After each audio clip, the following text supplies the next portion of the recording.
Sabe aquela ideia meio cínica que a gente às vezes ouve por aí? Aquela de que nem todos os pais se importam tanto assim em ser bons pais? Pois é, e se essa ideia estiver assim completamente errada? É isso que a gente vai desvendar agora. Olha, no fundo, a base de tudo que a gente vai conversar aqui é uma verdade muito simples, mas, nossa, muito poderosa. A de que todo mundo ama os seus filhos. É esse o ponto de partida.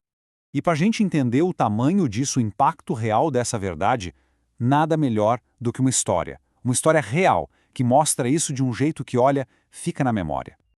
Então, imagina a cena. Um pai jovem, super dedicado ao filho dele, um menininho de 2 anos.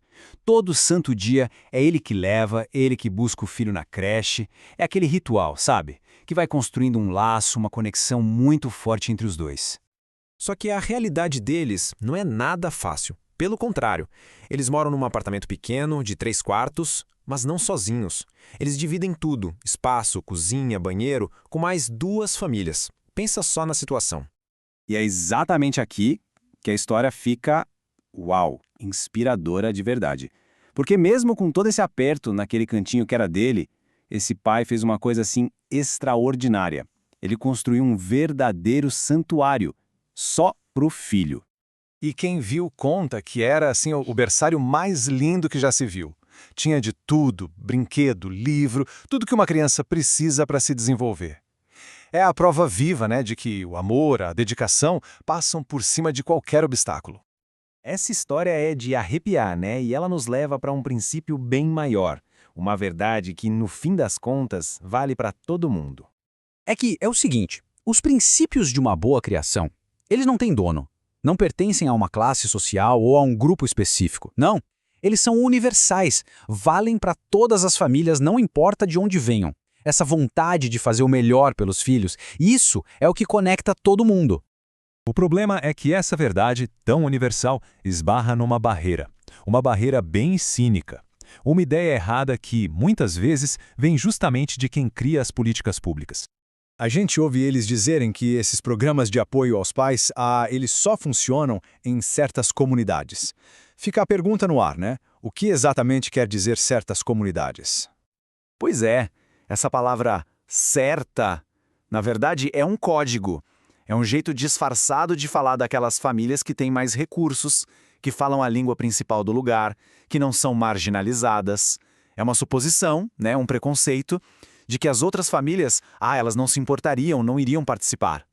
Então vamos colocar os pingos nos is. O mito é esse: pais de comunidades marginalizadas não se interessam. Mas a realidade é outra. A barreira não é a falta de vontade deles de jeito nenhum. A barreira é a falta de acesso. Falta de acesso à informação, às oportunidades. E entender isso muda tudo. A perspectiva vira outra.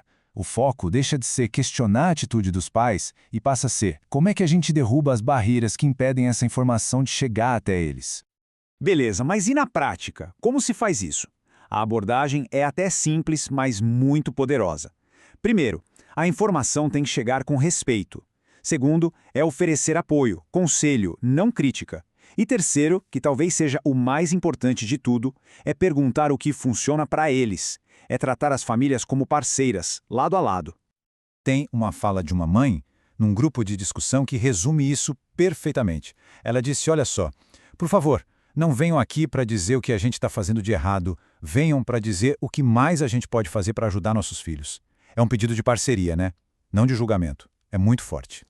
Isso mostra direitinho o que significa acesso. Não é só ter o material lá disponível, é ter o material de um jeito que as pessoas possam de fato usar. Por exemplo, lançar o mesmo programa em inglês, em espanhol e em português cabo-verdiano, isso sim é um exemplo real de como se quebram essas barreiras. Chegando no final, a gente percebe que essa discussão vai muito além de política pública, sabe? Ela entra num campo moral mesmo. Pensa bem no peso que isso tem. Se a gente parte daquela ideia inicial de que todo pai e toda mãe amam seus filhos e querem o melhor para eles, então negar o acesso a informações que podem ajudar, nossa, isso é quase imoral. Não é só um erro, uma distração. É uma falha em apoiar um dos desejos mais básicos do ser humano. E tudo isso nos deixa com uma última pergunta, para a gente ficar pensando. Se o amor pelos filhos é essa força universal que não depende de cultura, de dinheiro, de nada, então a oportunidade de transformar esse amor na melhor criação possível ela também não deveria ser universal?